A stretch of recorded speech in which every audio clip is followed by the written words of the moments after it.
teruskan kuliah kita dengan bab yang ketiga, iaitu tajuknya hukum wajibul runah. Siapa ada buku tajuk Ustaz, buka lah saat lagi muka surat 33. Tapi sebelum tu, puan-puan ingat tak dua bab yang sebelum ini yang kita dah pelajari?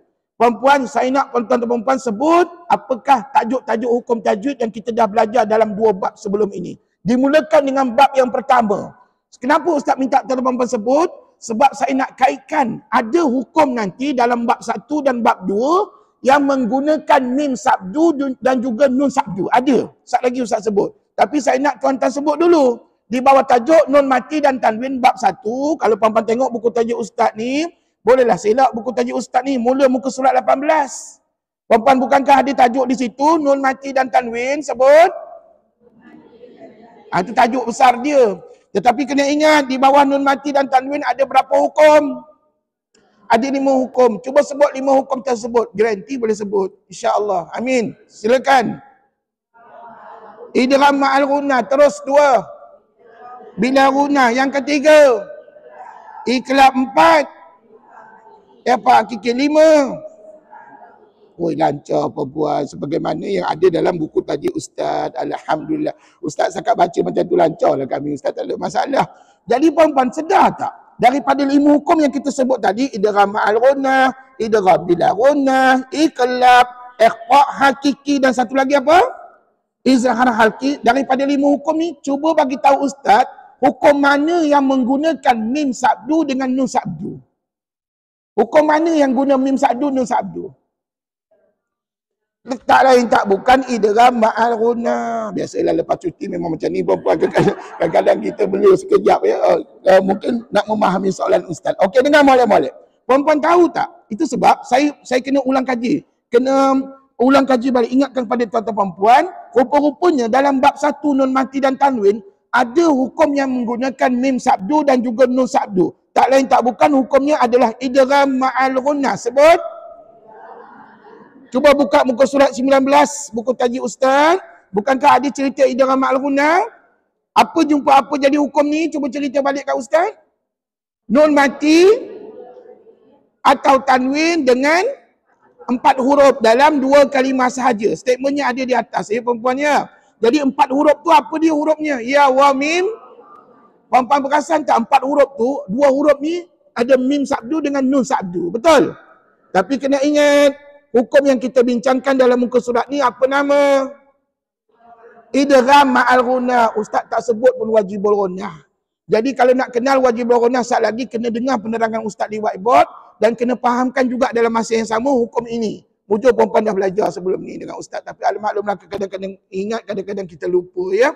Jadi perempuan sekali lagi saya ingatkan, rupa-rupanya idgham ma'al ghunnah juga menggunakan mim sabdu dengan nun sabdu. Tapi nak jadi idgham ma'al ghunnah, apabila nun mati atau tanwin jumpa dengan ya, waw, mim, nun dalam 2 kalimah sahaja. Puan-puan, sekejap lagi bila Ustaz terangkan wajibul ghunnah, penerangannya berbeza dengan apa yang puan-puan dengar tadi. Dia berbeza kaedahnya ya.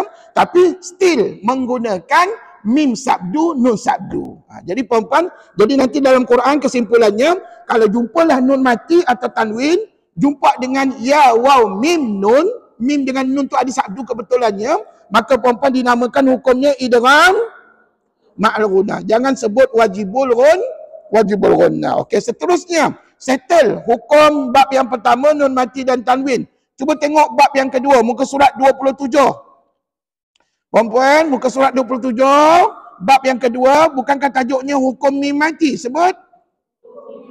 Okey, Ustaz tak payah tanya lebih lanjut lagi berkenaan hukum-hukum ni. Puan-puan dah banyak kali ulang dengan Ustaz, tapi insya-Allah akan datang kita ulang balik ya. Untuk pelajar yang baru masuk hari ini, insya-Allah akan datang kita dengar balik hukum ni. Cuma saya nak tahu kepada pelajar-pelajar yang dah datang sebelum ini, di bawah mim mati ni ada berapa hukum? Ada 3 hukum je ya. Apa hukum yang pertama? Idgham syafawi. Tu muka surat sebelah. Puan-puan selak lah muka surat sebelah tu. Idgham syafawi. Nombor 2, ikhfa' syafawi. Nombor 3, puan-puan perasan tak? Daripada 3 hukum ni, ada satu hukum ni diguna mim sabdu. Hukum apa namanya? Idgham syafawi. Cuba Ustaz tanya, apa jumpa apa jadi idgham syafawi? Mim mati dengan mim sabdu dalam 2 kalimah saja. Maka jadilah idgham syafawi. Dan masa kita belajar hukum ni, walaupun ada mim sabdu, Ustaz tak sebut pun wajibul ghunnah. Ustaz sebut apa namanya tadi? Idgham syafawi. Ini bermakna mim sabdu dengan nun sabdu tidak semestinya digunakan pada wajibul ghunnah juga. Dia digunakan pada hukum lain seperti idgham ma'al ghunnah tadi, dan yang satu ni tadi idgham apa? Idgham syafawi. Jadi puan-puan kena buka minda masing-masing dan mujurlah puan-puan dah belajar dua hukum ni. Jadi saat lagi saya akan ulang balik dua hukum ini untuk puan-puan bezakan yang mana satu wajibul ghunnah, yang mana satu idgham ma'al ghunnah, yang mana satu idgham syafawi. Jadi puan-puan jelas tak kat sini bahawa huruf mim sabdu dengan nun sabdu tidak semestinya hukumnya wajibul ghunnah. Mungkin juga melibatkan idgham ma'al ghunnah atau idgham syafawi yang kita dah belajar sebelum ini. Baik, setelah kita dapat ingat balik apa yang kita belajar sebelum ini secara ringkas tadi ya perempuan ya, maka barulah kita boleh masuk kepada bab yang sebenarnya, muka surat 33. Nama hukum kita hari ini sebut sama-sama. Hukum wajibul ghunnah. Ustaz, ada ustaz tu dia sebut hukum wajibal ghunnah. Betul ke ustaz? Sama je lah perempuan. Jangan berbalah. Wajibal ghunnah ke wajibul ghunnah ke sama lah perempuan ya. Sama maknanya. Jadi puan-puan, terlebih dahulu macam biasa, setiap nama hukum mesti ada makna yang tersendiri. Puan-puan jangan tahu sebut aja, tak tahu apa makna. Takut-takut nanti anak cucu bertanya dengan kita. Maka setidak-tidaknya kita tahu jawab. Jadi puan-puan, ini adalah bab yang ketiga. Satu dekat whiteboard ya. Bab 3. Nama tajuknya adalah hukum wajibul ghunnah. Okey. Apa makna hukum tuan-tuan? Hukum tu apa? Kaedah ataupun cara bacaan. Ya. Manakala wajibul ghunnah, hukum ni adalah kaedah. Wajibul ghunnah apa makna? Tengok dalam buku tu ada maknanya. Wajib dengung. Tak faham wajib dengung, mesti dengung. Senang gitu. Perempuan, wajib itu adalah mesti. Manakala dengung tu bunyi apa? Tak. Dengung tu apa maknanya? Bunyi sengau tu. Ustaz tulis kat whiteboard. Bunyi sengau. Dan biasanya kalau bunyi sengau kat mana tuan-tuan puan? Mesti dalam rongga hidung. Ustaz, bunyi sengau saya kat telinga Ustaz. Perempuan maknanya something wrong pada perempuan. Ya. Dia mesti normal kita ni bunyi sengau mesti dalam rongga hidung. Dan bunyi sengau biasanya berapa lama nak kena baca saat lagi? Hanya 2 harakat, bukan 2 rakaat. Perempuan jangan salah sebut. Dan 2 harakat dengan 2 rakaat sama ke? Tak sama. Kalau 2 rakaat tu bersangkut paut dengan solat kita. 2 rakaat lama boleh tahan juga. Adalah 3-4 minit perempuan ni. Tapi kalau 2 harakat apa maknanya? 2 second. 2 kiraan. Tak lama lah tuan-tuan perempuan. Jadi sekali lagi dia ulang. Apa makna hukum? Kaedah ataupun cara bacaan pun boleh juga. Manakala wajibul ghunnah, wajib dengung ataupun mesti dengung. Wajib itu mesti, dengung itu bunyi apa? Bunyi sengau. Berapa lama nak sengau saat lagi? 2 harakat. Puan-puan sebutlah dalam bahasa tajwid 2 harakat, jangan 2 saat. Kalau 2 saat tu dalam bahasa kita lah. Tapi kalau puan-puan nak sebut 2 saat pun boleh juga. Tapi istilah yang tepat adalah 2 harakat. Ya? Okey tuan-tuan puan, rupa-rupanya hukum ini dia ada melibatkan 2 huruf sahaja. Cuba puan-puan tengok dalam buku tajuk Ustaz. Secara asasnya, sebut, apabila terdapat nun sabdu atau mim sabdu dalam Al-Quran Rasam Uthmani, maka ia menunjukkan hukum bacaan wajib didengungkan. Dia sebut wajib didengungkan dekat sini, dia tak sebut pun istilah wajib ghunnah, dia tak sebut pun istilah idgham ma'al ghunnah, dia tak sebut pun istilah idgham syafawi. Cuma dia kata wajib tu mesti kita bunyi sengau. Cuma dia tak sebutkan hukum yang khusus kat situ ya. Sabar, kalau nak tahu wajib ghunnah, puan-puan kena follow apa yang tertera dalam buku tajuk Ustaz. Jadi tadi pengertian wajib ghunnah sekali lagi wajib dengung. Hurufnya berapa? Huruf wajib ghunnah 2. Apa dia? Mim dengan nun. Kalau Ustaz tanya, apakah hurufnya, tak payah sebut sabdu. Sabdu tu syarat kepada nak jadi wajib ghunnah. Tuan-tuan hanya sebut mim dengan nun. Tapi kalau dah tersebut sabdu, tak apa, halal. Boleh terima. Cuma puan-puan kena tahu, kenapa ulama pilih mim dengan nun saja, sedangkan huruf Quran banyak. Huruf hijaiyah banyak betul. Alif bata ada berapa huruf? Huruf hijaiyah 29, tapi hanya dua huruf ini saja dipilih sebagai huruf wajibul ghunnah. Persoalannya kenapa? Kenapa dua huruf ini? Siapa boleh jawab? Ni ada harapan ustaz soal, ustaz jawab. Okey, memang saya nak jawab pun. Betul-betul. Kalau anak cucu tanya, kenapa huruf wajibul ghunnah dua saja sikit, mim dengan nun? Pasal kata ulama, hanya dua huruf ini saja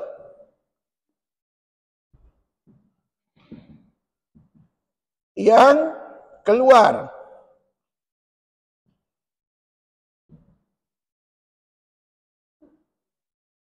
ikut pangkal hidung ataupun rongga hidung.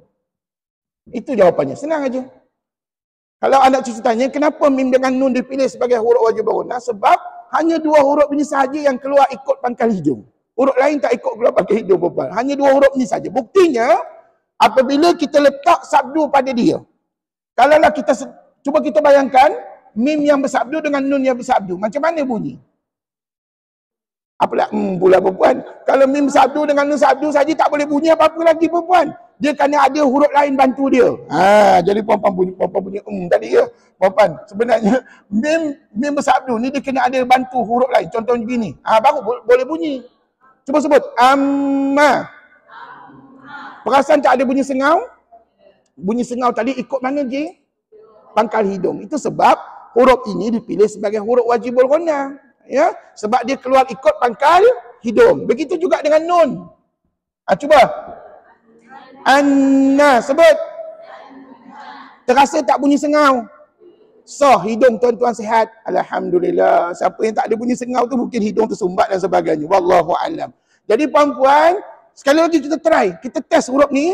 Memang betul-betul keluar ikut pangkal hidung. Maka itu sebab dipilih sebagai huruf wajibul ghunnah. Amma, sebut. Anna, sebut. Alhamdulillah. Puan-puan tak nak test ke huruf lain? Cuba kita tukar mim tu kepada ba. Cuba bayangkan ba bersabdu. Sebut ba bersabdu. Abba. Mana ada orang baca? Ba. Tak ada perempuan. Kalau ada macam tu namanya ajaran sesat, betul. Hati-hati ya. Dalam negara kita ni banyak ajaran sesat. Tapi saya yakin tuan-tuan tak akan bunyi ba. Tak ada begitu. Cuba kita tukar mim ni kepada huruf lain pula. Huruf lam. Cuba tukar pada huruf lam yang bersabdu. Allah. Tukar huruf fa bersabdu. Afa. Qaf bersabdu. Aqaf. Kaf bersabdu. Akka. Huruf apa lagi? Dal bersabdu. Ada. Semua tak ada bunyi sengau. Melainkan hanya dua huruf ini sahaja. Itu sebab dua huruf ini dipilih sebagai huruf wajibul ghunnah. Pasal hanya dua huruf ini sahaja yang keluar ikut pangkal hidung. Tu jawapan tu dia ada dekat whiteboard. Ustaz, dalam periksa ustaz tanya ke soalan macam ni? Tak tanya. Habis tu ustaz ajar kami kenapa? Supaya puan-puan sedia maklum. Kalau ditanya oleh anak cucu kenapa dua huruf ni dipilih sebagai huruf wajibul ghunnah, jawapannya hanya dua huruf ini sahaja yang keluar ikut pangkal hidung. Jadi puan-puan setakat ni faham ke tidak ni? Ini baru intro, mukadimah, belum masuk isi lagi perempuan. Ya. Jadi kalau dah faham yang ni, baguslah. Jadi kata ulama, cuba tengok step yang berikutnya. Kaedah bacaan, ataupun cara bacaan, kata ulama, huruf nun sabdu atau mim sabdu dibaca dengan dua harakat. Maksud dua harakat tu apa dia tadi? Dua kiraan. Satu, dua. Ataupun nak buka jari pun boleh juga. Satu, dua pun boleh juga. Nak tutup boleh, nak buka boleh belaka. Asalkan kita faham dua saat ataupun dua kiraan. Namun begitu, perempuan, setelah saya mengkaji tentang wajibul ghunnah ni macam mana, rupa-rupanya dia ada syarat-syarat tertentu untuk nak dia jadikan kalimah itu wajibul ghunnah. Jadi dalam buku tajuk Ustaz ada berapa ciri wajibul ghunnah? Ciri-ciri wajibul ghunnah. Ni kena faham. Puan-puan jangan pula, Ustaz, saya nampak je mim sabdu, nun sabdu, saya pukul rata semua wajibul ghunnah. Tak boleh. Sebab apa? Ada hukum lain juga yang menggunakan mim sabdu dengan nun sabdu seperti mana yang Ustaz sebut di awal kuliah tadi. Iaitu hukum apa tadi? idgham ma'runah, dan satu lagi idgham syafawi. Jadi perempuan jangan confuse, jangan keliru. Itu sebab kita belajar kena ada guru. Jadi fokuskan kepada ciri-ciri wajib ghunnah. Ada berapa ciri? 5. Yang pertama sebut dalam satu kalimah. Oh, maknanya nak jadi wajib ghunnah ni kena satu kali. Apa makna satu kalimah, tuan? Apa makna kalimah? Perkataan. Apa makna perkataan? Kalimah. Pimai tantu berpuan. Okey, betul juga jawapan, tapi bagi saya lah. Sebab saya mengajar tuan-tuan, ya. Kita belajar lebih detail, ya. Kata ulama, kalimah atau perkataan itu merujuk kepada gabungan beberapa huruf. Gabungan beberapa huruf. Ustaz tulis, Ustaz? Takut kami lupa. Memang saya nak tulis ni. Gabungan beberapa huruf. Jadi lain kali kalau Ustaz tanya, apa makna kalimah? Gabungan beberapa huruf. Maknanya digabungkan beberapa huruf. Bila gabung jadi berapa kalimah? Satu kalimah. Saat lagi kita tengoklah apa contohnya, ya. Jadi syarat yang pertama, nak jadi wajib ghunnah kena dalam satu kalimah. Kalau perempuan perhatikan balik hukum idgham ma'al ghunnah sebelum ini yang kita belajar, perempuan dia mesti berlaku dalam 2 kalimah. Jadi tak cukup syaratlah disebut sebagai wajib ghunnah. Tapi dengung juga bacaan ni, cuma dengungnya itu mengikut hukum idgham ma'al ghunnah, dan satu lagi idgham syafawi juga menggunakan 2 kalimah. Dia tidak berlaku dalam satu kalimah. Tak apa, saat lagi Ustaz tunjuk contoh, ya. Jadi apapun syarat yang pertama nak jadi wajib ghunnah mesti dalam satu kalimah. Syarat yang kedua, terdapat huruf nun sabdu atau mim sabdu dan berbaris, sama ada satu atau 2. Maknanya syarat yang kedua, terdapat nun sabdu atau mim sabdu dan berbaris. Dia ada baris biasanya perempuan, ya. Dalam Quran nanti perempuan tak akan jumpa mim dengan nun sabdu saja tanpa ada baris. Mesti ada baris pada dia. Dan berbaris sama ada baris satu macam ni, ataupun kita mungkin nampak baris 2 macam ni. Dan tuan-tuan perempuan yang dirahmati Allah, inilah yang dikatakan syarat yang kedua mesti ada apa tadi? Nun sabdu atau kalau tak ada nun sabdu, mim sabdu lah. Ustaz, kalau dua-dua tak ada, maka tak cukup syarat lah pada dia. Ataupun Ustaz, saya nampak mim dengan nun tapi tak ada sabdu, maka tak cukup syarat. Jadi nak jadi wajib ghunnah dia ada 5 syarat yang saya nyatakan di sini, ya. Dan contohnya akan saya tunjukkan selepas ini, ya. Tapi yang paling mustahak, perempuan mesti ada apa ni? Nun sabdu dengan mim sabdu. Okey, perempuan. Syarat yang ketiga apa dia? Ni berhati-hati. Tidak berkaitan.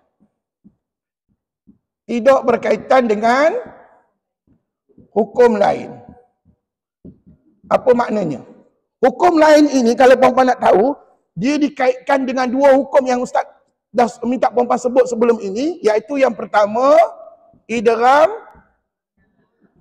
ma'al ghunnah. Maknanya, wajibul ghunnah, dia tidak boleh berkongsi dengan hukum ni. Idgham ma'al ghunnah, lagi satu, idgham syafawi. Kenapa Ustaz tak boleh kongsi? Sebab kedua-dua hukum ini, dia berlaku dalam 2 kalimah.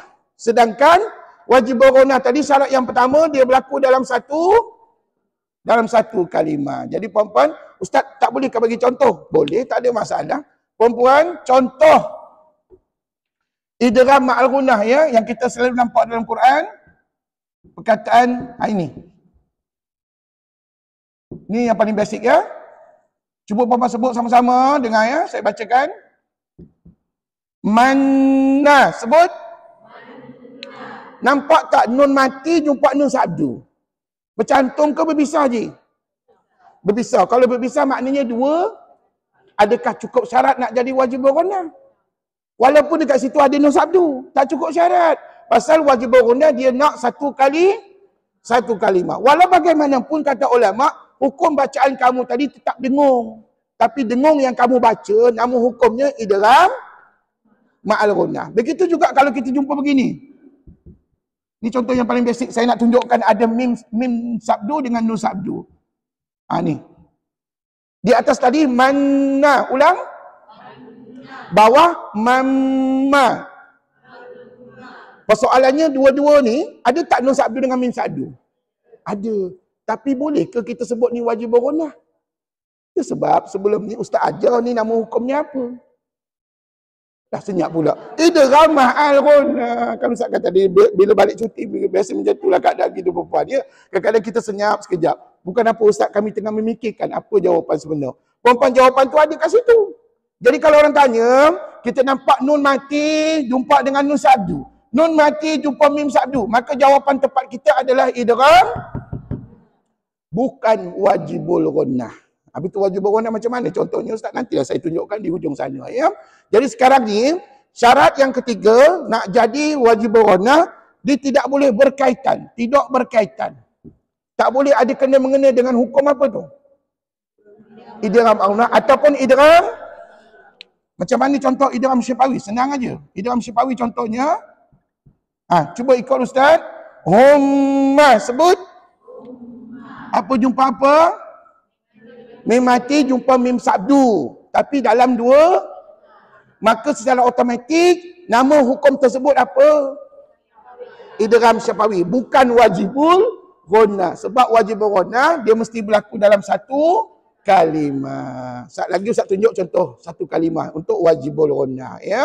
Okey perempuan. Jadi ingat tau, bila baca Quran nanti, kalau perempuan nampak nun sabdu, mim sabdu, tapi sebelumnya ada nun mati, ataupun mim mati, ataupun tanwin, maka jangan cepat kita melatah mengatakan bahawa itu adalah wajib ghunnah. Itu adalah hukum maybe idgham ma'al ghunnah atau idgham syifawi. Tengok apakah huruf sebelumnya. Jadi perempuan itu sebab belajar hukum ni tak boleh sikit je. Ustaz, saya nak belajar wajib ghunnah. Ustaz, hukum lain saya tak nak belajar. Tak boleh. Sebab apa? Nanti dalam Quran tu ada sikit hukum ke banyak hukum. Dan hukum itu bercampur gaul perempuan. Jadi kita kena bersiap sedialah menghadapi segala hukum yang ada dalam Quran. Okey, setakat ni faham tak apa makna ayat Ustaz ni? Tidak berkaitan dengan hukum lain. Maksudnya kalau perempuan nampak macam tu contoh, walaupun ada nun sabdu, walaupun ada mim sabdu, maka boleh tak kita kata wajib ghunnah? Tak boleh. Sebab sebelum nun sabdu, mim sabdu tu, Ustaz, kami nampak ada nun mati, kami nampak ada mim mati, maka lebih layak nama hukumnya idgham ma'al ghunnah atau idgham syifawi. Ada lagi sambungan ayat Ustaz ni. Cuba tengok buku tajuk Ustaz. Ustaz kata apa? Tidak berkaitan dengan hukum lain. Kecuali apa je? Kecuali alif lam syamsiah. Tapi malangnya alif lam syamsiah ni belum belajar. Bila nak belajar? InsyaAllah coming soon. Mungkin minggu depan, mungkin minggu satu lagi kita belajar hukum alif lam ya. Tapi Ustaz nak khabar ni, alif lam syamsiah ni kebetulan dia berlaku dalam satu kalimah. Alif lam syamsiah tak akan berlaku dalam dua kalimah, dia mesti dalam satu kalimah. Satu. Yang kedua, kebetulan hukum alif lam syamsiah dia juga menggunakan nun sabdu. Kebetulan. Contohnya macam mana? Contohnya perkataan an-nar. Sebut. Apa nama hukum ni? Bagi mereka yang dah pernah belajar, hukumnya dia akan kata alif lam syamsiah. Tapi sedar tak? Di dalam alif lam syamsiah tu ada nun sabdu. Dan kalau perempuan nampak, nun sabdu tu bercantum tak dengan huruf sebelumnya? Bercantumkan dengan huruf lam kan? Maka Ustaz kata kat sini, sesiapa yang jumpa kalimah seperti ini, apa yang saya belajar dulu, Ustaz saya sebut, mesti ada dua hukum. Yang pertama, alif lam syamsiah. Alif lam syamsiah. Yang kedua, kamu kena khabar wajibul ghunnah. Atau sebab, cukup syarat. Di mana nun sabdu ni, inilah namanya satu kalimah. Dan perempuan nampak nun sabdu kan? Maka perempuan dalam hal ini, hukum alif wajibul ghunnah, dia boleh kongsi dengan hukum alif lam syamsiah. Kebetulan, alif lam syamsiah dia juga menggunakan nun sabdu. Ustaz, takkan satu contoh je Ustaz? Ada contoh lain banyak sebenarnya. Okey, contoh lain. An-nas. Ni. Cuba sebut. An-nas. Sebut. Bukankah ada nun sabdu di sini? Perempuan nampak nun sabdu ni satu kalimah ke dua kalimah? Ustaz, bagaimana kami orang awam nak tahu satu kalimah ke dua kalimah? Kami tak tahu apa makna Ustaz. Kami tak belajar bahasa Arab dan sebagainya. Gini, kata arwah tok guru saya, kalau satu kalimah, huruf nun sabdu itu akan bercantum dengan huruf sebelum ni. Maka tu satu kalimah lah tu. Puan-puan nampak tak nun sabdu kat sini? Bercantum dengan huruf sebelumnya? Bercantum. Maka tu namanya satu kalimah. Tapi kalau berpisah, maknanya dia dua kalimah. Contohnya tengok di sini. Dia bercantum ke berpisah? Berpisah. Maknanya di sana tu berapa kalimah? Yang ni berapa kalimah? Maka cukup syarat untuk jadi wajibul ghunnah. Jadi, bila jumpa kalimah seperti ini, ada berapa hukum? Dua hukum. Alif lam syamsiah, ya juga. Wajibul ghunnah pun ya juga. Jadi tuan-tuan, Ustaz tak ada contoh lain? Ada lagi. Puan-puan, sebenarnya kalau nak tengok contoh ni, pertama kita kena rajin baca Quran. Baru puan-puan akan tengok banyak contoh nanti dalam Quran, ya. Ada apa pun, saya ada bagi contoh yang lain juga di sini, ya. Cuba sebut. An-Nur. Sebut. Cukup syarat untuk jadi wajibul ghunnah. Pasal apa ada nun? Ada nun sabdu dalam satu kalimah. Tetapi kena ingat, rupa-rupanya di sebalik nun sabdu itu ada juga hukum lain namanya alif lam syamsiah. Untuk maklumat lanjut, siapa nak tahu tentang hukum alif lam syamsiah, belajarlah dengan ustaz pada minggu depan ke minggu satu lagi. Nanti sampai masanya kita akan belajar hukum apa yang dikatakan alif lam syamsiah, ya. Okey puan-puan, sudah berapa statement dekat sini? 3 statement. Okey, dia ada 5. Statement yang keempat, wajib dengung. Wajib dengung. 2 harakat. Apa makna wajib dengung? Mesti bunyi sengau. Berapa lama je? Puan-puan, berdasarkan pengalaman saya, satu hari, satu ketika dulu saya pernah jadi qari. Qari ni maksudnya yang puan-puan dengar dekat TV baru-baru tilawah Quran peringkat antarabangsa. Tapi saya tak pernah lah sampai peringkat antarabangsa, saya hanya sampai peringkat kebangsaan aja puan-puan. Tapi bagus, ini pengalaman saya lah, sikit sebanyak, tak banyak, sikit je puan-puan, ya. Rupa-rupanya hukum wajib ghunnah ni dia berlaku kesilapannya pada qari dan kita orang awam. Kita ni orang awam tuan-tuan, bukan qari. Qari tu yang duduk atas pentah yang ngaji Quran yang berlagu-lagu tu. Sedap-sedap baca puan-puan. Rupa-rupanya mereka juga melakukan kesilapan pada wajib ghunnah apabila mereka melebih-lebihkan harakat dengung pada wajib ghunnah. Contohnya begini. Al-maklum dah puan-puan, orang yang menjadi qari dan qariah ni, mereka ni ada suara yang sedap. Mereka ni ada lagu. Bukan lagu-lagu yang menyanyi kita tu, bukan. Lagu-lagu mengaji Quran, contohnya lagu Bayati, Hijaz, Nahwan dan sebagainya. Dan nafas mereka panjang. Jadi mereka syok dengan lagu, mengakibatkan bacaan dengung terlebih daripada 2 harakat. Contoh. Qul a'udzu birabbin nas. Contoh sahaja. Minta maaf tak sedap suara saya tu, dah lama dah saya tak masuk tilawah Quran. Tapi dulu itulah kerja saya tiap-tiap hari tilawah Quran puan-puan, ya. Jadi puan-puan nampak tak dengung saya tadi dah lebih pada 2 harakat. Ini berlaku pada qari dan qariah. Kita duk dengar, ni ada harapan jadi champion sekejap lagi ni. Johan, rupa-rupanya belakang petas, hakim tolak markah. Puan-puan tahu tak? Lebih dengung tolak markah, kurang dengung pun tolak markah. Jadi qari dan qariah kena pandai mengira, mengagak berapa harakat yang sebenarnya untuk wajibul ghunnah. Apa berdasarkan pengalaman saya dalam tilawah Quran, untuk qari dan qariah, kami boleh sampai kepada 3 harakat. Tapi untuk orang awam, hanya dibenarkan 2 harakat saja. Pasal orang awam tidak ada berlagu seperti mana qari dan qariah. Jadi qari dan qariah ni, dia ada keistimewaan dari segi dengung bacaannya. Tapi jangan terlampau berlebihan seperti mana contoh yang Ustaz baca tadi. Itu masalah bagi qari dan qariah. Masalah orang awam pula, macam kita ni, kurang dengung. Mentang-mentanglah surah An-Nas tu surah yang kita hafal tiap hari perempuan, maka kita baca pun laju-laju. Qul a'udzu birabbin nas, malikin nas, ilahin nas. Tak dan 2 harakat, perempuan. Itu juga menjadi kesalahan dalam hukum wajib ghunnah. Ustaz, kalau baca macam tu apa hukum bacaan kami ustaz? Jawapannya makro. Jawapannya makro sebab kita mengurangkan dengung pada bacaan kita. Apa itu ustaz yang qari tadi lebih-lebih dengung macam mana? Itu juga hukumnya makro, puan-puan. Apa makna makro? Apa makna makro? Buat tak berdosa tinggal. Ustaz rasa soalan macam nak keluar je dah periksa nanti Ustaz keluarkan. Apa makna makro? Buat tak berdosa. Tapi kalau tinggal, maka sebaik-baik bacaannya berapa harakat? Jangan terkurang, jangan terlebih. Jadi puan-puan, Ustaz cerita ni berdasarkan pengalaman saya sebagai qari satu ketika dahulu dan berdasarkan pengalaman saya mengajar Quran, ada juga jemaah yang mengurangkan dengung pada bacaan wajibul ghunnah. Contoh macam tadilah, qul a'udzu birabbin nas, malikin nas, ilahin nas. Puan-puan, bacaannya itu sah, tetapi hukum bacaan kamu itu makruh. Sebab apa? Mengurangkan dengung padanya.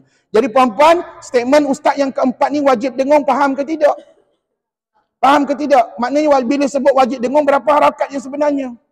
2 harakat. Baik, kita dengar sebentar lagi puan-puan baca Quran. Betul tak? Boleh tak buat 2 harakat? Saya rasa insya-Allah tak ada masalah. Yang kelima, yang terakhir, sebut tengok dalam buku tajuk ustaz, berlaku ketika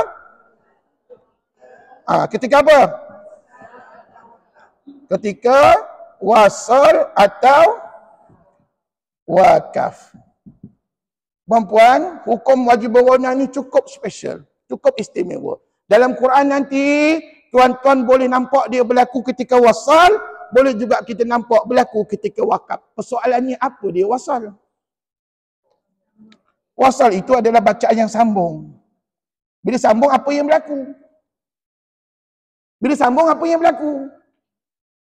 Nah, bila sambung maknanya kita tidak berhenti ataupun kita tidak putus nafas. Itu jawapan ni. Macam soal saya jawab je. Tak apalah, apa redha lah kita ya. Cuba tengok yang ni pula. Apa makna wakaf? Oh, tu laju. Bila berhenti apa yang berlaku? Putus nafas. Pandai pula jawab. Alhamdulillah. Jadi tuan-tuan, bila wakaf maknanya kita berhenti. Bila berhenti putus nafas. Kalau sambung tadi apa yang berlaku? Ialah sambung tu wasa tu sambung lah. Bila sambung maknanya tak putus nafas ataupun kita tidak menghentikan bacaan, itu maknanya wasal. Manakala wakaf kita berhenti, bila berhenti putus nafas dan suara. Itu maknanya. Tuan-tuan, ustaz tak ada contoh ke ustaz? Kami nak tengok contoh. Baik, dalam Quran nanti dengar molek-molek. Banyaknya berlaku nanti dalam Quran wajib ghunnah adalah ketika wasal. Contoh wajibul ghunnah yang berlaku ketika wasal yang melibatkan nun sabdu. Contohlah.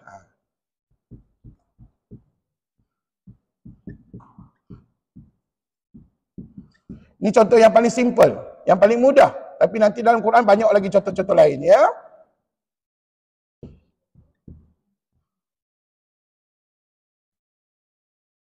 Puan nak salin, tak nak salin pun tak apa. Ambil gambar je kejap lagi. Balik rumah salin.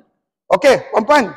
Cuba perhatikan, minta maaf tulisan saya tak berapa lawa tapi insya-Allah boleh baca. Ikut ustaz. Inna, sebut. Inna. Ustaz, kami tak tunjuk jari sebab kami kira dalam hati. Boleh, tak ada masalah. Tapi asalkan kiraannya berapa harakat? 2 harakat. Cuba kita kira jari kita elok-elok sebab ini yang saya diajar oleh arwah tok guru saya. Inna, sebut. Inna. Baru betul wajib ghunnah 2 harakat. Anna, sebut. Yang puan-puan duk sengau tadi tu pada nun sabdu cukup syarat untuk jadi wajibul ghunnah. Ustaz, tadi ustaz kata satu kalimah huruf sebelumnya tu mesti bercantum dengan huruf nun sabdu dengan mim sabdu. Masalahnya kat sini huruf alif puan. Kalau dia bercantum, alif tu jadi melengkung. Bila melengkung nanti jadi tukar huruf lain pula.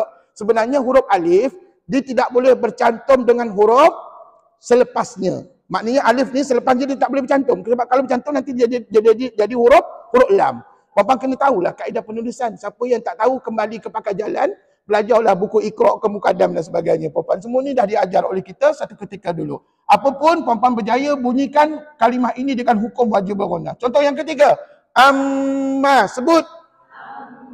Sama jugalah, cuma bezanya yang tadi huruf wajib ghunnahnya nun, yang ni huruf wajib ghunnahnya apa? Mim. Pandai. Cukup syarat tidak nak jadi wajib ghunnah tu? Cukup. Tapi puan-puan kena sedar, wajib ghunnah yang kita baca tadi adalah dalam keadaan wasal. Maksudnya kita tak berhentilah. Puan-puan tak boleh baca ustaz saya nak berhenti kat situ. Tak boleh. Puan-puan kena sambung. Inna kena sambung dengan na.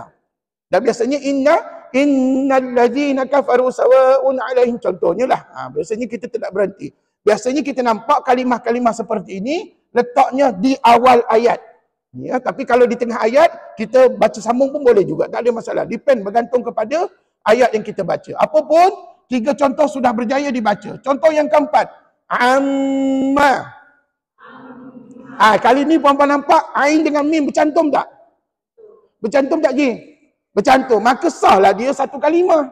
Bila satu kalimah ada pula mim sabdu cukup syarat, maka namanya wajibul gunnah pada bacaan. Okey, Ustaz gariskan ni wajibul gunnah pertama, 2, 3, 4. Yang ni pula mim sebut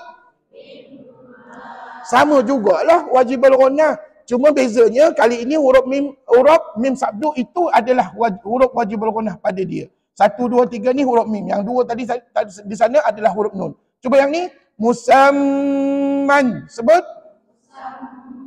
Maka mim sabdu itu merujuk kepada wajibul gunnah. Dan puan-puan nampak mim sabdu tu bercantum tak dengan huruf sebelumnya? Bercantum. Maka itu adalah satu kalimah. Jadi puan-puan, bila kita baca Quran nanti, inilah antara contoh-contoh kalimah yang puan-puan akan nampak selalu dalam Quran. Dan contoh yang Ustaz bagi ini adalah contoh wajibul gunnah berlaku ketika Okey. Bila wasal, kita kena baca apa tahu?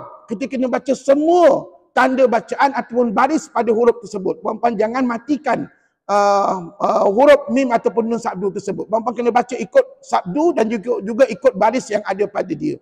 Ini adalah wasal. Keadaan macam ni banyak kita jumpa saat lagi bila kita baca Quran. Contoh untuk wakaf pula. Ini wasal. Untuk wakaf lain pula contohnya.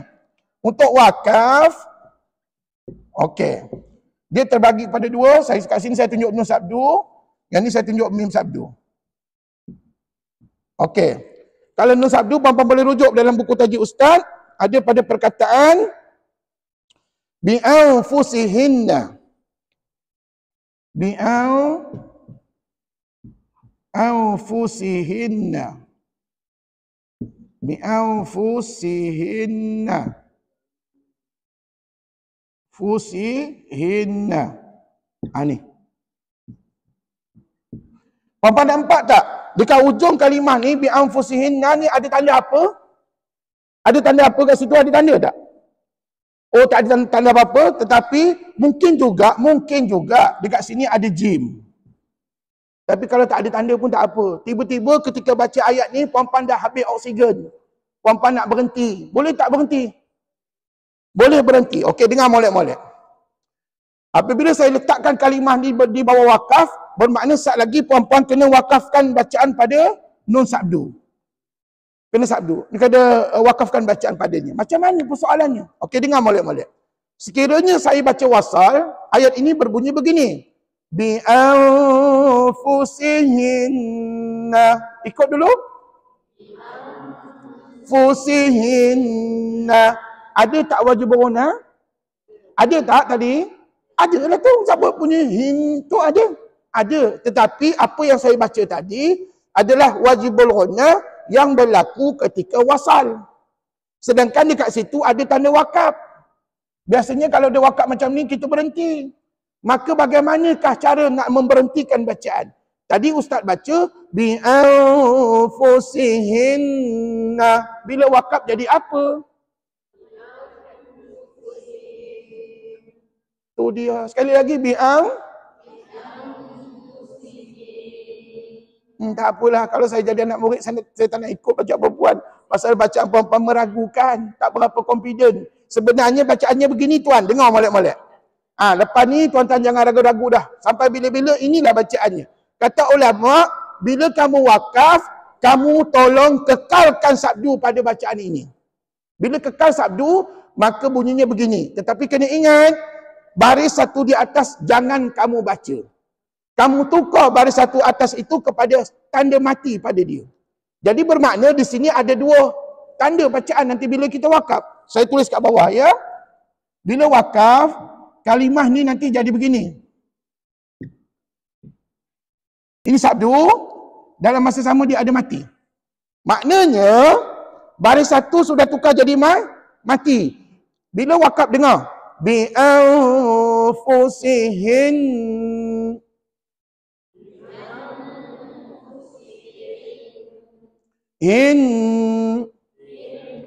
Jangan telajak bunyi nah.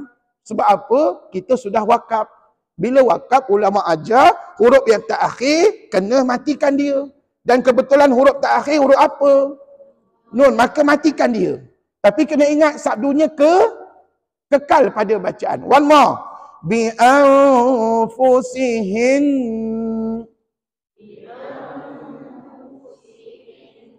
Apa hukum yang puan baca di hujung tadi? Apa nama hukumnya? Lah, wajibul ghana. Puan belum balik rumah dah tak jawab soalan Ustaz. Allahu Akbar. Puan hukumnya wajibul ghana. Yang kita punya tadi tu wajibul ghana. Mana puan tahu? Jawablah, cukup syarat. Cukup syarat. Apakah syarat nak jadi wajibul ghana? Tak payah cerita. Ada 5. Panjang ceritanya perempuan. Perempuan tak boleh kata ada nun sabdu saja. Dia ada 5 syarat untuk jadi wajibul ghana. Syarat yang pertama, mesti dalam satu kalimah. Bukankah itu satu kalimah? Mana saya tahu satu kalimah? Bukankah ha dengan nun tu bercantum? Itu satu kalimah dah tu. Syarat yang kedua, ada mim sabdu, nun sabdu. Ada tak nun sabdu? Dan berbaris padanya. Kebetulan dia ada baris satu. Kebetulan kat sini. Ya.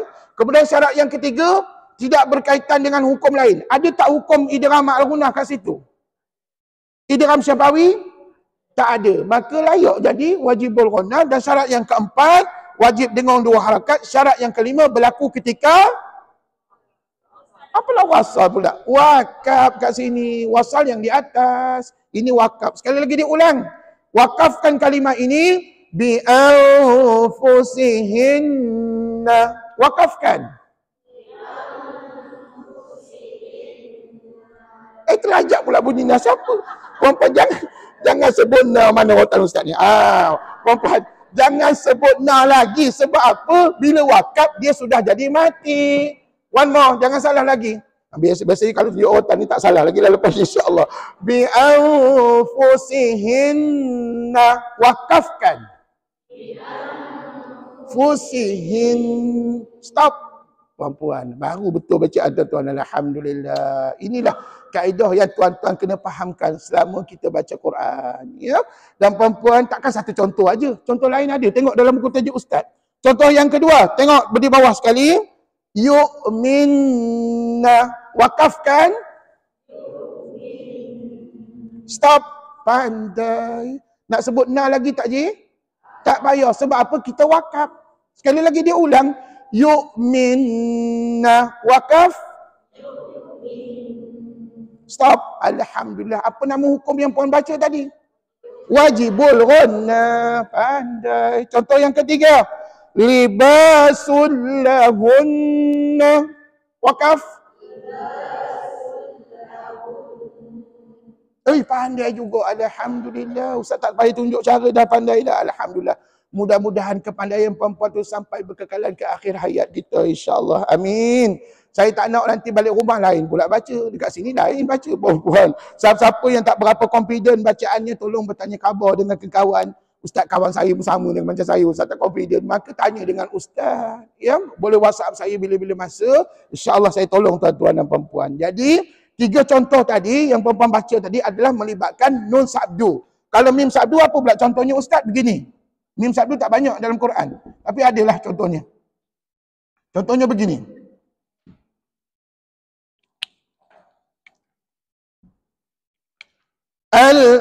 Saya baca ya. Kat sini. Al-yammi. Papan? Sekali lagi tengah saya baca. Al-yammi. Bila wakaf jadi apa? Mi tak ada lagi dah. Mi jangan disebut lagi. Sebab apa? Kita wakaf. Bila wakaf, tuan-tuan bayangkan mim itu jadi mati. Tapi kena ingat, sabdunya kekal pada bacaan. One more. Sekali lagi, lebih confident, lebih yakin. Al-yammi. Wakafkan? Maka yam yang perempuan baca nama hukumnya wajibul ghunna. Kalau ustaz tulis yang ni, al-yammu. Wakafkan? Sama juga. Nama hukumnya apa? Wajibul ghunna. Harap-harap kekal sampai ke akhir hayat kita insya-Allah. Jadi perempuan, ustaz apa different? Beza atas dengan bawah? Senang aja. Yang atas tadi wasal, yang bawah ini wakaf. Dan seperti mana ustaz sebut tadi, dalam Quran nanti yang mana banyak kita jumpa? Wasal ke wakaf? Wasal. Tapi kena ingat, sekali-sekala kita jumpa juga hukum ini ketika dalam keadaan wakaf seperti contoh di bawah tadi ya. Itu sebab contoh wakaf tidak begitu banyak seperti mana contoh wasal. Baik, dalam buku tajuk Ustaz, kalau puan-puan perhatikan ada beberapa contoh yang lain. Baris yang pertama tu daripada kanan ke kiri, mari kita baca sekejap. Muhammadun. Ini semua contoh ketika wasal. Falamma, juga ketika wasal. Thumma, juga ketika wasal. Puan-puan, Ustaz nak tanya, ketiga-tiga contoh yang kita baca tadi, huruf wajibul gunnahnya apa? Mim. Pandai. Tak payah sebut sabdu pun tak apa. Janji sebut mim. Ya. Sabdu itu adalah syarat, salah satu syarat untuk jadi wajibul gunnah. Cuba contoh yang berikutnya. Walakinna. Sebut. Maka kinna itu adalah wajibul gunnah yang berlaku ketika wasal. Innama. Huruf wajibul gunnahnya apa? Nun, pasal dia bersabdu dan cukup syarat. Last sekali. Jannatu. Huruf wajibul gunnahnya nun. Pandai. Puan-puan, gitulah cerita wajibul gunnah yang ada dalam Quran kita hari ni, puan-puan ya. Tapi itulah, kalau kita tak belajar berguru, manalah kita tahu, kita ingatkan Ustaz, jumpa mim sabdu, nun sabdu, wajibul gunnah belaka. Tak semestinya. Sebab apa? Hukum lain juga ada menggunakan mim dengan nun sabdu. Contohnya hukum apa yang gunakan mim dengan nun sabdu? Idgham ma'runah ataupun idgham syafawi. Jadi puan-puan, hukum tajwid ni banyak. Jadi puan-puan kena berguru dengan mana-mana ustaz, dengan ustazah, cari apakah ciri-ciri utama bagi wajibul gunnah. Jadi ada berapa ciri?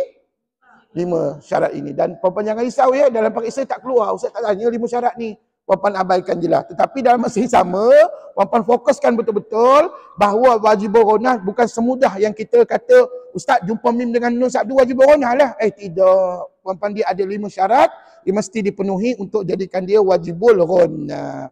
Persoalannya sekarang, dalam surah Fatihah kita ada ke wajibul gunnah? Ada ke tak ada? Puan-puan nak tengok ke Fatihah tu? Kalau nak tengok, tengoklah buku tajuk Ustaz muka surat 5. Jangan malu-malu. Tengoklah muka surat 5. Buku tajuk Ustaz ada tu. Puan-puan nampak tak surah Fatihah ni ada 7 ayat. Nak cari ada tak ada wajibul gunnah senang aja. Step pertama, pergi carilah mim dengan nun sabdu. Ada ke tak ada dalam Al-Fatihah kita? Cuba semak muka surat 5 buku tajuk Ustaz. Kan ada surah Fatihah. Daripada ayat 1 sampai ayat 7. Puan-puan cari. Ada tak mim dengan nun sabdu? Yang ada mim dengan nun apa? Yang kita nampak mim dengan nun berbaris banyak. Mim dengan nun mati. Nun mati tak ada, nun mati ada 1. Pada an'amta. Mim mati ada 4. Alhamdulillah, kita ada alaihim, kita ada alaihim juga, kita ada an'amta. Maknanya kesimpulannya dalam surah Fatihah tidak ada satu pun wajibul gunnah. Yang ada hukum-hukum lain adalah. Tapi wajibul gunnah tak ada belaka. Itu sebab puan-puan kalau dengar sesiapa baca gini, puan-puan jangan ikut. Salah. Contohnya, Bismillahirrahmanirrahim. Bila pula mim tu jadi sabdu, puan? Mim tu, kata ulama, bila kita wakaf, kat situ dia tulis Ar-Rahim ni kan? Bila kita wakaf, kata tok guru saya, mim yang berbaris 1 di bawah jadi mati. Mati dengan sabdu sama tak? Tak sama. Kalau mim mati, macam mana mim mati bunyinya? Lah, mim mati. Am, im, itulah mim mati. Kalau mim sabdu, amma, imma, umma. Jadi kembali kepada kalimah tadi, ayat tadi, Ar-Rahim ni, mim tu berbaris 1 di bawah kan? Bila kita wakaf jadi apa je? Jadi mati. Bila mati tak sama dengan sabdu. Jadi jangan pandai-pandai. Bismillahirrahmanirrahim. Untuk saya siap dengar lagi 2 rakaat. Puan-puan jangan. Kalau ada dengar anak cucu buat gitu, tegah. Supaya tidak jadi tabiat sampai ketua. Puan-puan, kita tegah dia. Kita ajar dia cara baik. Selagi dia baca Quran dengan betul, selagi itu puan-puan dapat pahala ketika dia membaca. Selagi dia baca, selagi itu kita dapat pahala. Sebab kita tegur dengan cara yang betul. Ya. Jadi puan-puan jangan ada bunyi wajibul gunnah dalam Fatihah. Ataupun ayat kedua. Alhamdulillahi Rabbil Alamin. Jangan tuan-tuan. Tak boleh sampai 2 harakat. Sebab apa? Dia bukan nun sabdu. Nun yang puan-puan nampak dalam Fatihah ni, bila wakaf dia jadi mati. Dia jadi apa puan? Mati. Pergi tanyalah dengan mana-mana ustaz di luar sana. Mana boleh kita wakaf tiba-tiba jadi sabdu? Tak boleh. Melainkan kalau memang dah ada sabdu pada dia. Tengok dekat whiteboard tu. Memang dah ada sabdu. Maka kekalkan sabdu. Tapi kat sini ada sabdu ke dalam surah Fatihah? Tak ada. Maka jangan pandai-pandai bubuh sabdu. Puan-puan tahu tak? Bahasa Arab ni sensitif tahu. Ada sabdu dengan tak ada sabdu lain makna. Puan-puan belajar bahasa Arab dah. Ya, kalau saya nak cerita panjang lebar bahasa Arab, nanti jadi kuliah pula kita ni. Jadi puan-puan belajar dengan ustaz-ustaz di luar sana, belajar bahasa Arab ataupun belajar tadabbur, belajar harfiah ataupun belajar tafsir, insya-Allah puan-puan akan dibagi tahu rupa-rupanya ayat-ayat Quran ni sensitif. Ada sabdu dengan tak ada sabdu lain makna. Tanda mati dengan sabdu baris lain makna puan-puan. Itu sebab kita diajar, dinasihatkan oleh tok-tok guru agar bila baca Quran jaga tanda bacaan. Tanda bacaan sebahagian daripada perkara-perkara mustahak yang mesti kita jaga ketika baca Quran. Jadi kesimpulannya, sebelum kita baca Quran, dalam surah Fatihah ada tak wajibul ghannah? Sebab apa tak ada? Puan-puan jangan pula pergi jawab dengan anak cucu sebab Ustaz Dino bagi tahu hari itu tak ada. Puan-puan jangan, memanglah saya bagi tahu tak ada. Sebab kenapa tak ada wajibul ghannah? Sebab dalam Fatihah tidak ada nun atau mim sabdu. Habis cerita. Dan kalau anak cucu banyak tanya, suruh dia datang belajar. Suruh dia datang sini belajar dengan saya ataupun mana-mana ustaz-ustazah yang lain. Allahu Akbar. Kadang-kadang anak cucu kita ni suka bertanya je tapi belajarnya malas, tak nak belajar. Suruh dia belajar ataupun ajak dia datang sama-sama belajar dengan kita. Tapi itulah perempuan anak cucu kita hari ini mungkin sedang bekerja, mungkin sedang belajar di luar dan sebagainya. Ya, jadi tak sempat nak hadir bersama-sama dengan perempuan. Kalaulah saya rasa anak cucu perempuan tak ada buat apa di rumah, saya yakin perempuan mesti ajak mereka datang untuk belajar sama-sama dengan kita. Ya, insya-Allah. Amin. Satu hari nanti mana tahu ada rezeki. Insya-Allah. Okey, perempuan ada soalan tak nak tanya tentang wajibul ghannah kita hari ini? Ya, saya. 23 tadi.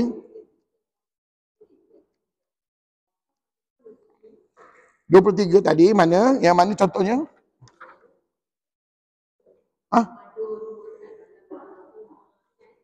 Muka surat berapa tadi? 33. Saya dengar 23, minta maaf. Okey. Falamma, nak wakafkan? Nak wakaf? Okey. Puan-puan kena tahu. Kalimah seperti falamma dengan thumma ni biasanya kita nampak di awal ayat.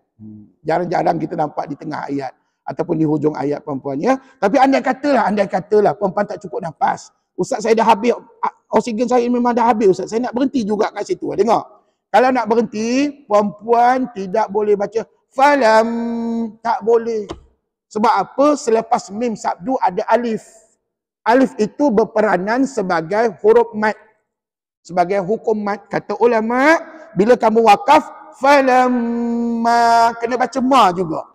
Alif tu kena baca. Untuk maklumat lanjut, belajarlah hukum mat dengan ustaz pada semester depan nanti insya-Allah. Jadi gini puan-puan ya, falamma ni biasanya saya nampak di awal ayat. Dan biasanya kita tak berhenti. Tapi kalau nak berhenti juga, contohnya kita habis nafas, maka puan-puan jangan samakan seperti di bawah. Yang di bawah tadi, mim dengan nun sabdunya selepas huruf itu tak ada huruf lain. Maka puan-puan matikan jelah mim dengan nun sabdu bersama dengan sabdu pada dia. Tetapi yang ni selepas mim sabdu ada alif. Maka puan-puan tidak boleh mematikan mim sabdu itu sebegitu saja, tidak boleh. Puan-puan kena jadikan dia hukum mat asli. Bila wakaf, falamma, begitu bila wakaf. Begitu juga dengan summa. Summa ni biasanya jarang kita wakaf puan-puan. Sebab apa? Summa ni biasanya Allah letak di awal ayat. Summa latus'alunna yawma idzin 'anil na'im. Contoh, takkan Ustaz Ustaz saya habis nafas. Pendek benar nafas perempuan. Siapa yang pendek sangat nafas begitu, tolong pergi ke hospital ataupun ke mana klinik berdekatan untuk cek nafas paru-paru perempuan ada masalah ke tidak. Sebenarnya perempuan kena faham, kalimah-kalimah yang Ustaz tunjuk ni biasanya letaknya di awal ayat. Contohnya falamma dengan thumma ataupun innama. Innama biasanya letak di awal ayat. Walakinna pun begitu juga, biasanya letak di awal ayat. Jadi secara logik akal, biasanya kalau di awal ayat, maka semua kalimah ini akan dibaca dengan Wasal lah perempuan. Wasal tu sambung lah, kita tak berhenti. Tapi kalau nak berhenti juga, begitulah kaedah yang Ustaz tunjukkan tadi. Dengan cara perempuan wajib ghunanya kekal ada, tetapi tidak berlaku ketika wakaf. Dia berlaku ketika wasal. Ya? Macam falamma, kalau kita wakaf, falamma, wajib ghunah ada. Tapi wajib ghunah yang kita baca ketika wasal, bukan ketika wakaf. Sebab huruf yang terakhir pada kalimah itu bukan huruf mim, tetapi huruf alif. Okeylah puan-puan, marilah kita baca Quran. Saya rasa kalau bila kita baca Quran, kita akan jumpa banyak contoh wajib ghunah. Mari silakan kita buka surah Al-Baqarah kita. Okey, untuk pelajar baru, siapa yang baru hadir hari ini, tolong dapatkan Quran berjilid seperti mana yang Ustaz pakai. Stok kita dah habis. Puan-puan, tuan-tuan boleh dapatkan di kedai-kedai buku berhampiran. Contohnya dekat Taman Tun, ada kedai buku Jasima. Jasima tu ada jual ni, tak silap saya lah. Ataupun kalau puan-puan pergi KL, dekat Jalan Tengku Abdul Rahman, Pustaka Mukmin ada jual ni. Ya, secara satu-satu macam ni lah. Jadi tuan-tuan boleh dapatkan kitab jilid yang satu dulu. Tidak jilid satu untuk semester ni. Semester depan baru kita guna jilid-jilid yang lain. Okey, hari ni kita baca surah Al-Baqarah lagi. Ayat berapa? Ayat 80. Bawah sekali ya. Wa qalu lan tamassana an-naru. Okey, ready? Mari ikut Ustaz baca sama-sama dan perhatikan di mana ada nun sabdu atau mim sabdu, kemungkinan besar di situ ada wajib ghunah. Tetapi berhati-hati, pastikan memenuhi 5 syarat yang Ustaz nyatakan tadi. A'udzu billahi minasy syaithanir rajim.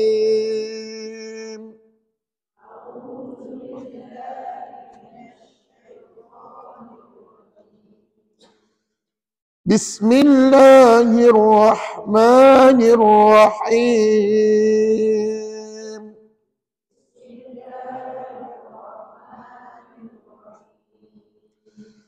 وقالوا لن تمسنا النار إلا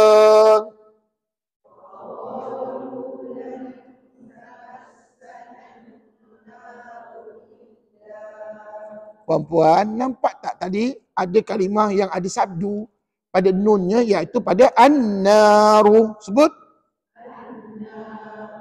Adakah itu wajibul ghunah? Jawapannya iyalah, kan sama macam dekat whiteboard contoh tu, an-naru tu, Ustaz tulis kat whiteboard. Maka inilah namanya wajibul ghunah.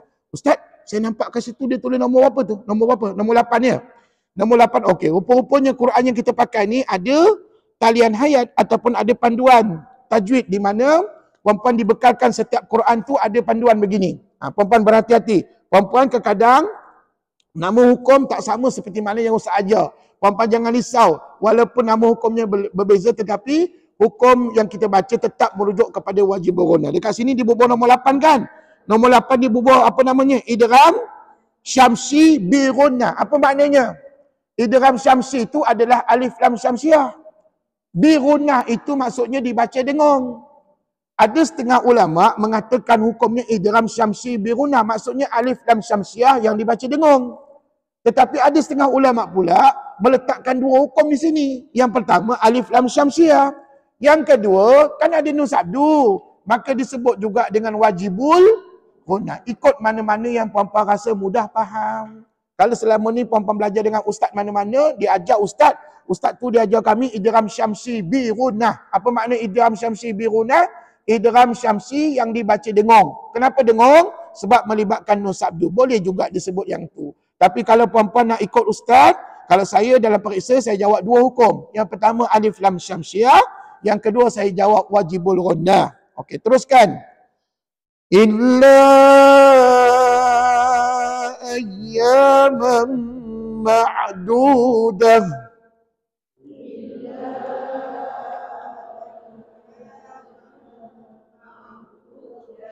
Man ma'dudah. Ada tak mim sabdu? Ada mim sabdu, tapi malangnya kalimah ni berapa? 1 ke 2? Ini sudah jadi 2. Mana Ustaz tahu 2? Sebab sebelum mim sabdu ada tanwin. Ingat tak? Tanwin jumpa mim sabdu. Hukumnya apa? Idgham ma'al ghunna mujur ada 2-3 orang ingat apa yang ustaz ajar. Yang lain tu bukan tak ingat ustaz, kami tengah tunggu jawapan kawan. Insya-Allah puan-puan. Jawapan tadi betul. Puan-puan, ini sudah jadi 2 kalimah. Bila sudah jadi 2 kalimah, tanwin jumpa mim, maka dekat sini dibubuh nombor 5. Nombor 5 kalau puan tengok takdan hayat kita adalah hukum idgham ma'al ghunna. Ada tak disebut wajib ghunna? Tak sebut, sebab apa ini 2 kalimah je. Kalau nak jadi wajib ghunna mesti 1 kalimah. Ustaz tak ada ke contoh wajib ghunna? Baca ayat berikutnya. Sambung sebelah. Qul attakhadtum 'indallahi 'ahdan falan yukhlifallahu 'ahdah.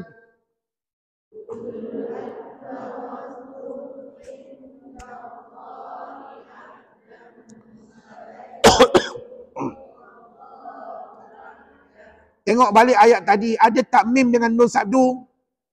Tak ada. Bila tak ada, maka tak adalah wajib ghunna. Habis cerita. Sambung.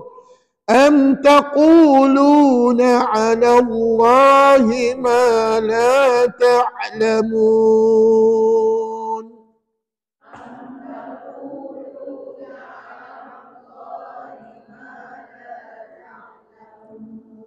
Perhatikan kembali ayat tadi. Ada tak mim sabdu, nun sabdu? Tak ada, maka automatik tidak adalah wajibul ghunah pada dia. Sambung. Bala man kasaba sayyi'atan wa ahatat bihi khati'atuh.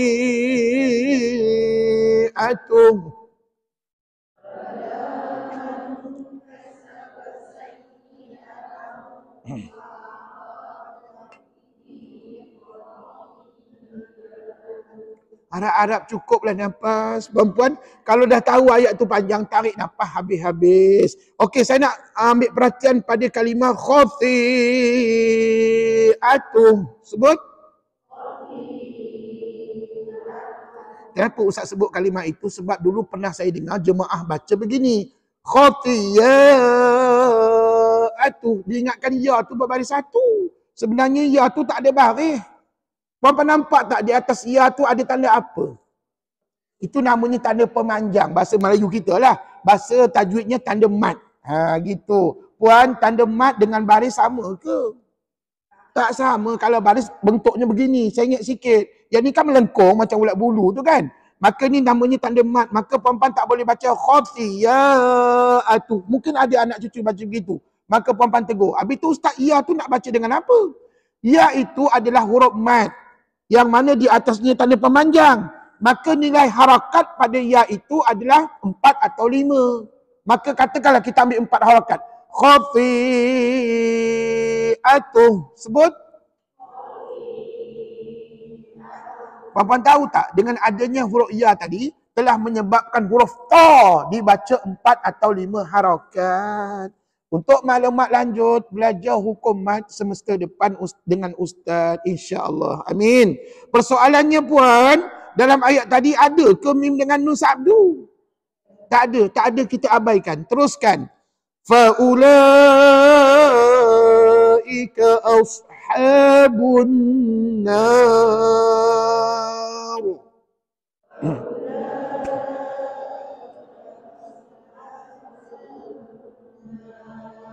Kebetulan ada nun sabdu dan kebetulan juga kalimah an-nar ini sama macam dekat whiteboard contoh ustaz. Tengok di whiteboard kan ada an-nar kan? Puan-puan, maka layaklah disebut apa? Wajibul ghunna. Tapi dalam masa yang sama ada juga hukum alif lam syamsiah. Dia ada 2 hukum. InsyaAllah satu hari nanti puan-puan belajar hukum alif lam syamsiah. Puan-puan akan kenal lebih lanjut apakah kalimah tadi hukum yang sebenarnya. Tapi kesimpulannya di sini wajibul ghunna ada pada kalimah tadi. Sebab cukup syarat. Hum fiha khalidun.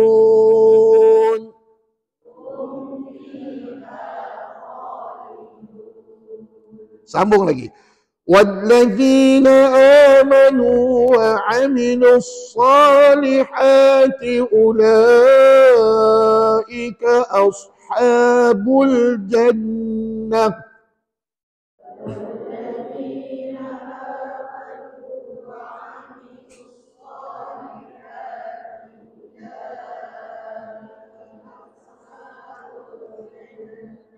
Cuba ikut Ustaz. Al-Jannah.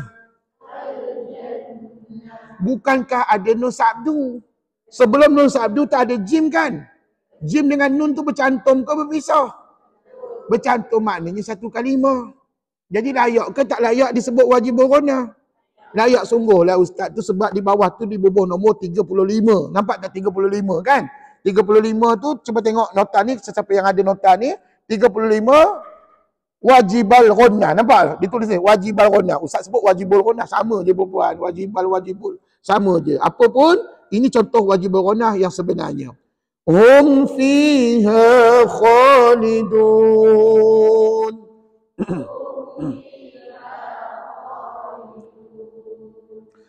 Sambung lagi.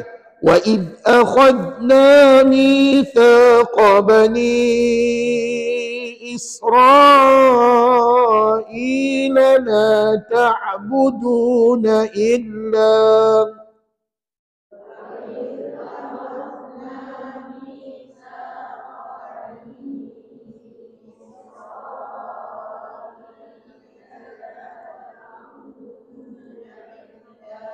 tiba-tiba habis oksigen, berhentilah dulu kat situ perempuannya, illa 2 harakat. Okey, setakat ni ada tak nun dengan mim sabdu? Tak ada. Okey, ghostan sikit. La ta'buduna illa Allah wa bil walidaini ihsana.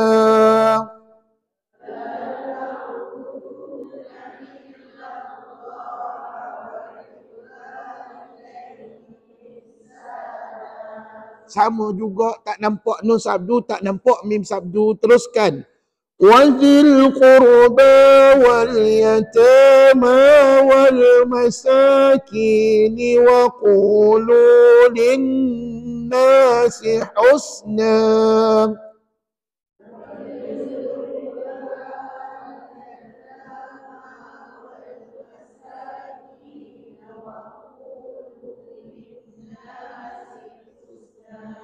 Arab-Arab cukuplah nafas perempuan, insya-Allah. Amin. Perempuan nampak tak gariskan kalimah linnasi, sebut? Nampak tak di bubuh nombor 8? Nombor 8 disebut apa kat sini? Idgham syamsi bi gunnah. Maksudnya alif lam syamsiah yang dibaca dengung. Maksudnya begitulah. Perempuan, kalau perempuan nak ikut jawapan saya masa saya belajar dulu, saya nyatakan di sini 2 hukum. Yang pertama alif lam syamsiah, yang kedua saya sebut wajibul ghunnah. Pun boleh juga. Ya, terpulang pada perempuan. Sambung. Asalkan ada wajibul ghunnah dekat situ, ya. Wa aqimus salata wa atuz zakat.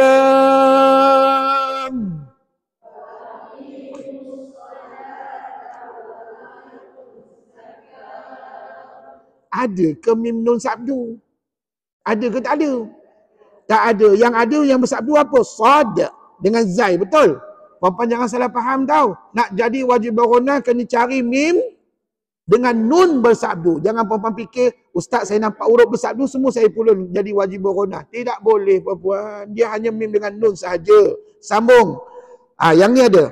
Thumma tawallaytum illa qalilan minkum wa antum mu'ridun.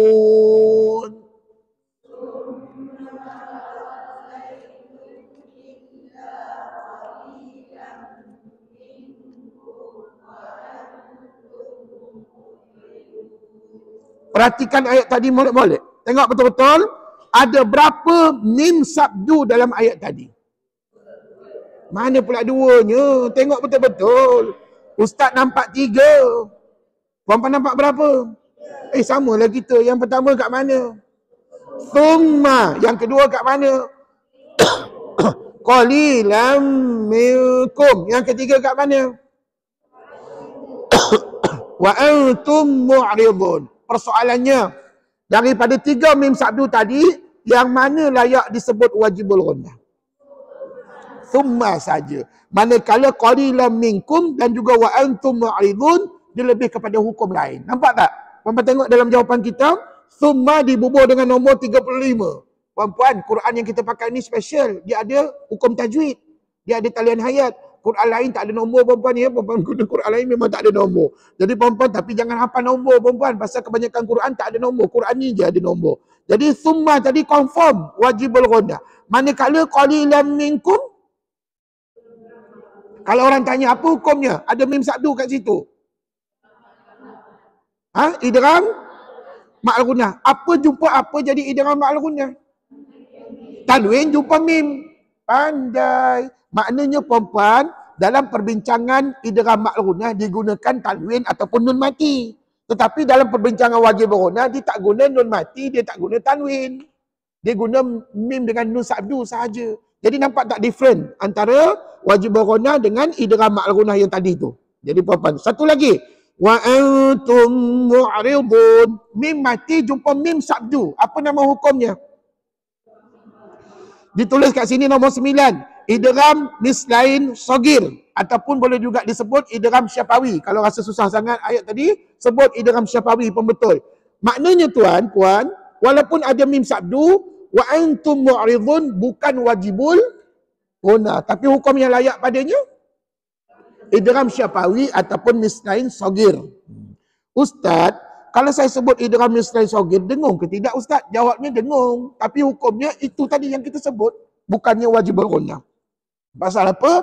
Nak jadi wajibul ghunnah mesti ada 5 syarat. Antara syarat utama, mesti berlaku dalam satu kalimah. Oh ya, puan-puan tahu tak dulu ada pelajar buat latihan, dia tulis apa tahu? Mu'ridun. Dia kata wajibul ghunnah. Pasal apa? Ada mim sabdu. Puan-puan, kalau puan-puan tulis mu'ridun, sabdu tu tak guna, tak pakai dalam bacaan. Habis tu Ustaz, kenapa dia berubah sabdu kat situ? Sabdu tu digunakan untuk menyambungkan dengan bacaan ayat sebelumnya.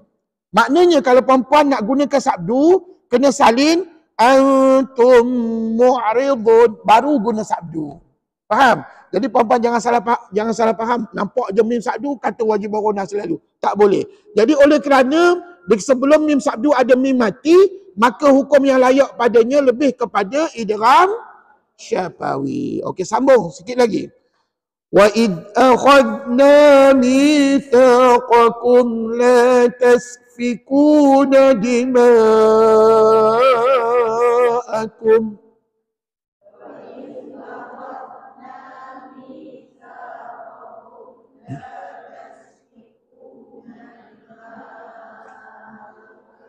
Adakah akum tadi wajibul ghunnah? Kenapa bukan ada mim mati? Ada mim mati? Ustaz, kami yang Ustaz ajar kami tadi mim sabdu. Yang Ustaz sebut ni mim mati. Tak ada kena-mengena dengan mim sabdu.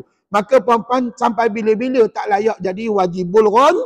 Nah, maka puan-puan jangan pula pergi dengung pula. Dima'akum. Dengung pula 2 harakat kat situ puan-puan. Jangan ya. Kalau mim mati macam ni hukumnya adalah izhar. Tidak berdengung ya. Nyata terang jelas. Okey, ghostan sikit lagi. La tasfikuna dima'akum wa la tukhrijuna anfusakum.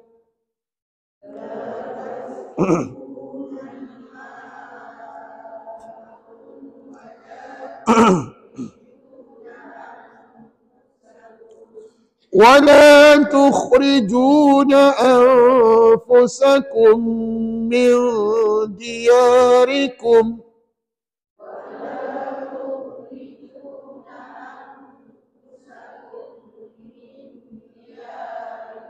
Puan, bukankah ada min sabdu tadi? Pada kalimah anfusakum min, betul? Persoalannya layak ke disebut wajib ghunnah? Tak layaklah Ustaz. Pasal apa? Sebelum mim sabdu ada mim mati. Bila mim sabdu, sebelumnya ada mim mati jumpa mim sabdu, hukum yang layak pada dia apa je? Idgham syafawi, sebagaimana contoh yang Ustaz bagi di whiteboard. Idgham syafawi melibatkan mim mati jumpa mim sabdu. Pandai. Teruskan. Thumma aqrartum wa antum tashhadun.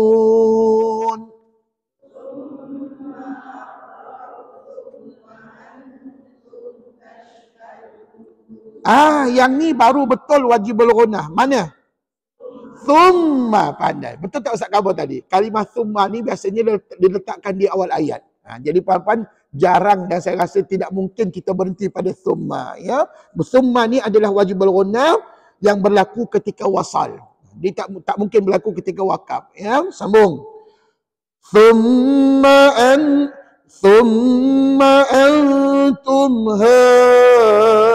haulai taqtuluna anfusakum.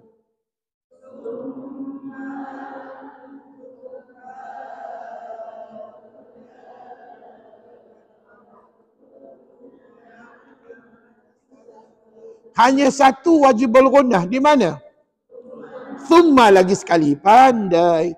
Wa tukhrijuna fariqam minkum min diyarihim.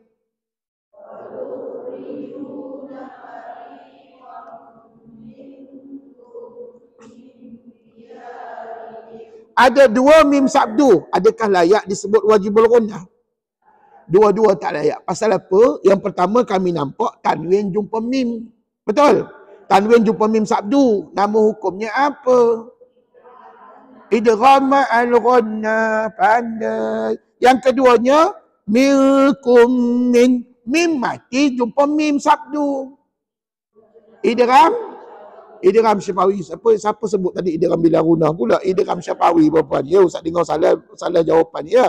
Tapi tak apa puan, kita belajar. Salah jawapan tu biasa dalam pembelajaran ya. Apapun, walaupun ada dua mim sabdu, dua-dua tak layak jadi wajibul ghunnah. Sambung. Tadhaharuna alaihim bil ithmi wal udwan.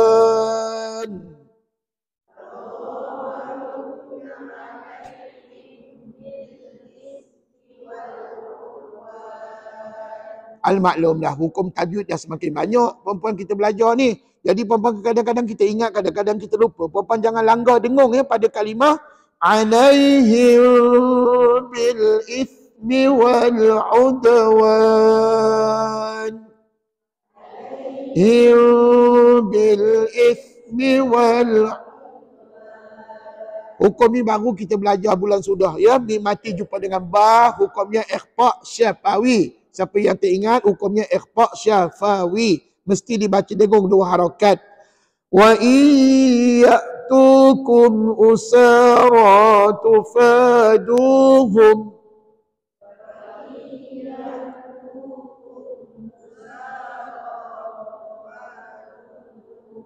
Ada ke mim sabdu nun sabdu? Tak ada. Teruskan. وَهُوَ مُحَرَّمٌ عَلَيْكُمْ إِخْرَاجُهُمْ.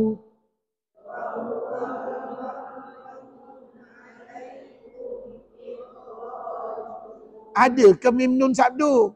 Tak ada juga. Sambung. أَفَتُؤْمِنُونَ بِبَعْضِ الْكِتَابِ وَتَكْفُرُونَ بِبَعْضِ.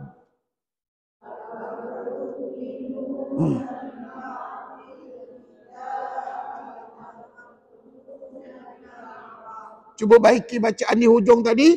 Wa takfuruna bi ba'd. Puan-puan sedar tak? Huruf yang terakhir kita sebut tadi huruf apa? Huruf dhad. Huruf apa puan? Dalam banyak-banyak huruf Quran, kata arwah tok guru saya, huruf dhad lah huruf yang paling sukar untuk disebut. Tapi kalau kita berlatih lama-lama senang disebut perempuan. Pasal apa? Huruf dhad ini dia menggunakan sepanjang tepi lidah. Kalau anak cucu tanya bagaimana nak sebut huruf dhad, perempuan jawab begini, ikut ustaz. Sepanjang tepi lidah, kiri atau kanan, ditekan ke gigi gerham atas. Jadi pastikan semua ada gigi gerham. Siapa tak, iya perempuan, siapa tak ada gigi gerham, carilah gigi apa pun letak kat situ perempuan. Pasal apa? Kalau tak ada gigi gerham, perempuan tekan pada gusi lah. Tapi tak sama dengan gigi gerham perempuan ya. Tak sedap macam kita tekan pada gigi gerham. Jadi bunyi dhad begini. Cuba ikut ustaz. Cuba bayangkan dhad itu mati. Tengok saya baca. Aum. Saya guna kanan. Saya guna tepi lidah kanan. Saya tolak ke kanan lah perempuan. Tapi kalau ada yang tak mahir, perempuan boleh tolak ke kiri. Tengok. Perempuan nampak tak pipi saya gelembung sebelah kanan? Sebab saya tolak lidah saya sebelah kanan. Baru ni tilawah Quran. Perempuan tengok Qori dan Qori'ah. Mereka menyebut. Saya cukup seronok bila tengok Qori dan Qori'ah sebut dhad macam mana perempuan. Dia tolak ke kiri ataupun ke kanan berdasarkan kemahiran masing-masing. Sekali lagi cuba sebut. Ib. Cuba sebut dhad yang bersabdu. Ikut. Abba. Ibba. Ubba. Ingat, hanya lidah saja tolak. Leher perempuan kepala ni tak payah tolak perempuan. Dia kan, dengan kepala sekali tolak. Kepala tak payah tolak. Jadi perempuan tengok saya baca ni. Cuba tengok dalam ayat tadi. وَتَكْفُرُونَ بِبَعْضٍ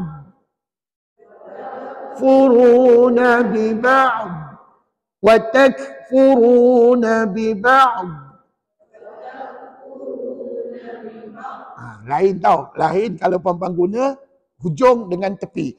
Nak sebut dhad mesti guna tepi lidah. Bukan hujung lidah. Kalau hujung lidah nanti jadi nipis huruf tersebut. Dan oleh kerana huruf dhad ini huruf isti'la', kata ulama', pangkal lidah kamu juga mainkan peranan. Pangkal lidah kami nak ke mana ustaz? Kamu angkat ke langit-langit.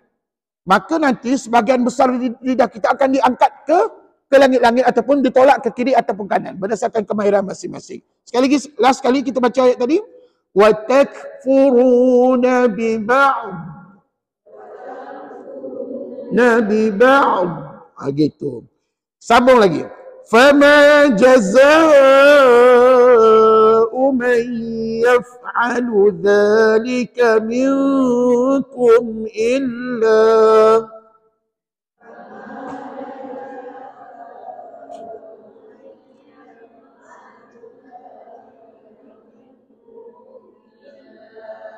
Ada lagi tak mim nun sabdu? Ada lagi ke tidak? Tak ada. Jawab selalu. Tak ada ustaz. Bagus. Illa khizyun fil hayatid dunya.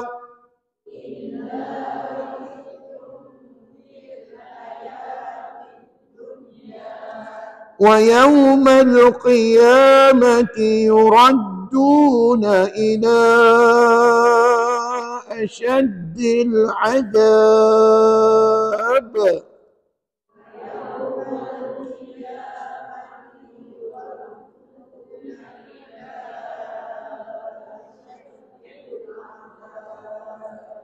وَمَا اللَّهُ بِغَافِلٍ عَمَّا تَعْمَلُونَ.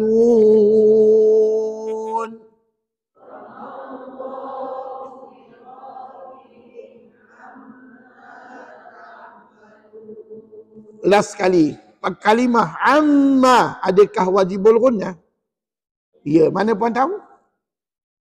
Cukup syarat. Ada berapa syarat nak jadi wajibul gunnah? 5. Syarat yang pertama dalam satu kalimah. Memang satu kalimah ustaz, amma. Mana ustaz tahu satu kalimah? Mim sabdu dengan ain tu bercantum. Tu satu kalimah lah tu.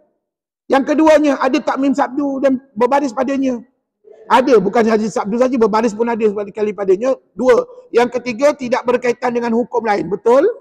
Tak ada hukum lain kat situ. Yang keempat, wajib dengan 2 harakat. Yang kelima, berlaku ketika wasal atau wakaf. Sekarang ini, amma tu wasal ke wakaf? Wasal. Pasal kami tak berhenti kat situ. Kami berhenti ta'malun tadi. Betul?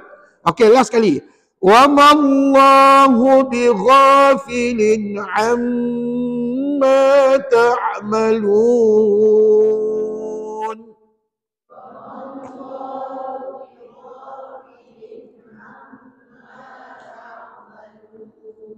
صَدَقَ اللَّهُ الْعَظِيمُ.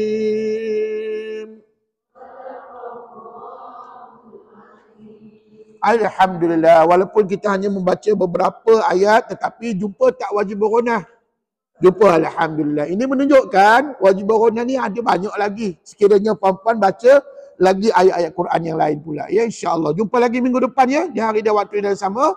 Dan puan-puan, minggu ni tak ada latihan. Minggu depan confirm ada latihan. Minggu ni tak ada pasal puan-puan hantar buku kat ustaz. Minggu depan ada latihan untuk wajib gunnah. Minggu depan ya, insya-Allah. Terima kasih banyak-banyak datang ke kuliah ustaz pada hari ini. Mudah-mudahan pada minggu-minggu akan datang juga kita diberikan peluang untuk hadir, insya-Allah. Mari kita akhiri dengan tasbih kafarah dan juga surah Al-Asr. Bismillahirrahmanirrahim. Subhanakallahumma wa bihamdik Asyhadu an la ilaha illa anta astaghfiruka wa atubu ilaik. Bismillahirrahmanirrahim. Wal 'asr innal insana lafi khusr illa alladhina amanu wa 'amilus solihat wa tawasaw bil haqqi wa tawasaw bis sabr. Assalamualaikum warahmatullahi wabarakatuh.